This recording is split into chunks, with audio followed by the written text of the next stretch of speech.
Here's a story that I've wanted to cover for, well, quite a while now, because every single year we're seeing a fairly dramatic trend.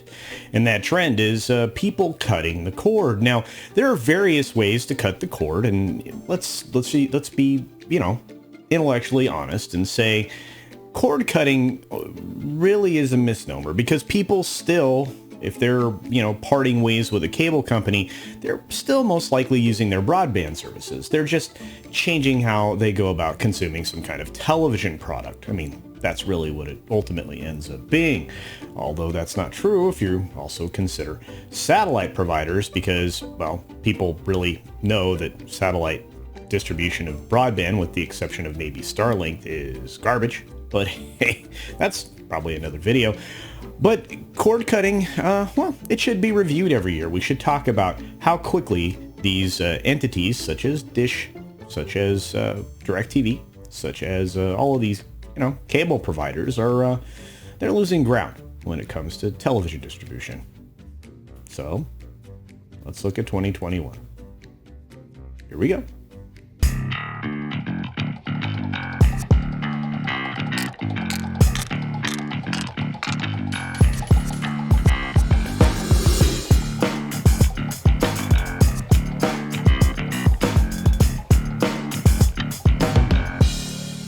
Since this is going to be a relatively short video compared to, some of the recent ones I've done, or the epic long documentary we're still putting together, let's just dive right into the article. First of all, this is from Variety, which I use, probably one of the most frequent trade papers that I use, because they have great data, great charts, stuff I like. They also do a pretty decent job of explaining things, although they make a lot of apologies and some assumptions, and some of those assumptions aren't intellectually honest, but we can always navigate around those, so let's take a look. Cord cutting 2021 review, but it's bad, but not 2020 bad. Well, that's true. We all know the story by now. Whenever video subscription figures are tallied up, it isn't, is it okay, but one of how bad is it, which is actually pretty poignant. With Dish, the last of the multi-channel distributors to report its fourth quarter figures as of February 24th, the annual migration away from pay TV is now possible to be calculated. First, the good news. Well, not really, but 2021's customer losses were not nearly as steep as the 3.4 million exiting the system in 2020. The bad news is that 2.8 million customers, okay, so still pretty bad, who canceled their TV service in 2021 represents the third greatest annual loss for the industry. It's a fall of 3.5% for a total of 75.8 million subscribers across the major services. 2020 was the worst year ever, with 2019's losses of 3.1 million second. Wow. A likely reason for this slowing of canceled subscriptions is that the industry is getting closer to its event horizon. Well, and I would say what will likely be their mean. Where everyone who wants to leave has gone, there are still millions who value pay TV as an entertainment medium, and they will provide a sizable rump for the industry. Wow, that's a weird way to put that.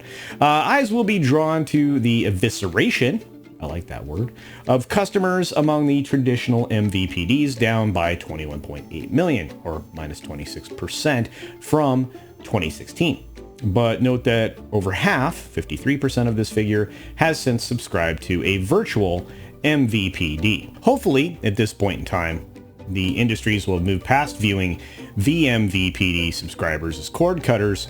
A vMVPD subscriber still subscribes to a TV service, watching TV networks and generating affiliated revenue for the networks. Their growth suggests that many consumers still want to access the TV networks, just via a different provider. And of course, you see that with the growth of Sling, Hulu with Live TV, and Fubo TV. Of course, people still want to get some content, they just don't want to pay as much for it. That makes a lot of sense. And this is apparent when viewing the annual subscriber churn for public providers. Note DirecTV no longer shares any information since its spinoff from AT&T. And YouTube TV has failed to report a subscriber figure for 5 straight quarters. Wow. I wonder why they're hiding that. The only providers seeing growth were vMPVDs, which were led by Fubo TV, which more than doubled subscribers from 548,000 to 1.1 million. So you can see they're having quite a bit of growth. Hulu with live TV, of course, got some artificial growth. We'll cover that in a video one day. I'll tell you why. But as you can see, based on the charts here, MVPD subscribers by service, it just kind of breaks them all down. Comcast is, falling off a rock, but, what's falling faster is DirecTV, according to this chart here. And you've had a steady decline for Dish, Verizon, and, some others. I guess Charter hasn't had, a precipitous fall, but everybody's still headed downhill. Comcast and DirecTV are the two MVPDs seeing the steepest declines, of course. Let's see, who else? VIP, this is them, estimates DirecTV lost 2/5 of its subscribers, or 41% over the last 3 years. Well, yeah, they did some really bad things, and they irritated some customers, and they had giant price hikes. And also they abandoned, one of the most important things to a lot of people was the specific sports package that people subscribe for. As you can see, the virtual, or the VMVPD subscribers by service are as follows. And you can see from 2016 to 2021, they've had consistent growth, with Sling growing initially faster than everybody else, but then Hulu starting to make some significant jumps. As you can see right now, you have Hulu with live TV leading the way at 4.3 million, YouTube TV with an estimated, 3.6 million, Sling TV at 2.5, Fubo TV at 1.1 million, Philo, so on and so forth. They don't seem to have any significant numbers with DirecTV Stream, but I don't blame them.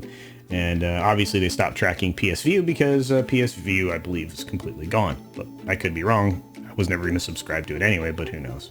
Based on all of these pieces of information, VIP has produced a number of estimates for non-reporting providers, which are influenced by trends when representatives for companies confirm directionality. What is notable is that the annual growth for VMVPDs ranges from 200K to 500K. It's not a gold rush market by any means, and it doesn't seem to be replacing the customers that they're losing via the cord-cutting action, so somebody's going somewhere else.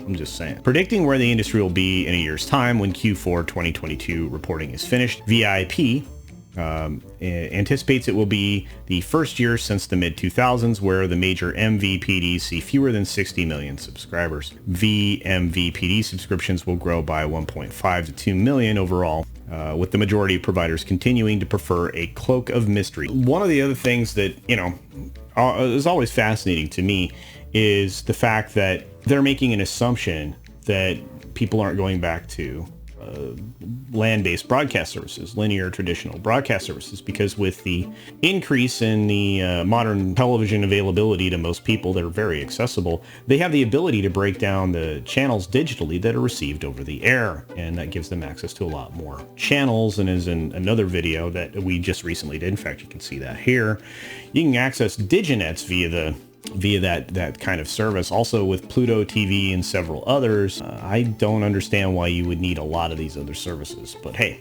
that's just me. I anticipate you'll see more growth for Hulu with live TV, probably Sling, probably Fubo TV, and maybe Philo, because I've been hearing about them a lot more. But again, there are a lot of people that are switching back to antenna television, for the broadcast networks, the over-the-air stuff, and then just grabbing whatever streaming service seems to fill everything else in. And I can completely get that. But hey, what do you think? Do you think we are seeing a slowing in the downward trend for these normal distribution channels? Do you think that it'll continue to fall off at a considerable rate, or do you think that it's just going to stand pat? It's a pretty good question. I have a feeling that we're going to see this still continue to decline. I think it's going to be a little steeper than what VIP does, based on the fact that people are really running out of reasons to consume entertainment right now, with as poor as the entertainment has been recently. But hey, that's just my opinion. Feel free to share your thoughts in the comment section down below. I would really appreciate that. Of course, support other independent creators out there. They absolutely need your help. And of course, if you subscribe, hit the like button, interact with their content. Simply providing commentary like I've asked you to do on my video really does help, because we're constantly fighting an algorithm with YouTube, playing up the corporate content creators for some reason. I don't know. Some of these smaller creators get far more views on their videos than some of the corporate content creators with millions of followers, but hey. And with that being said, be sure to take care of yourself, take care of others, wash your hands, of course, because it's good hygiene. And until next time, bye. Thanks for visiting today. Be sure you're subscribed and hit that for alerts. Yay! Of course, like and share all of the videos that you can, as it helps with the algorithm. Have a great day.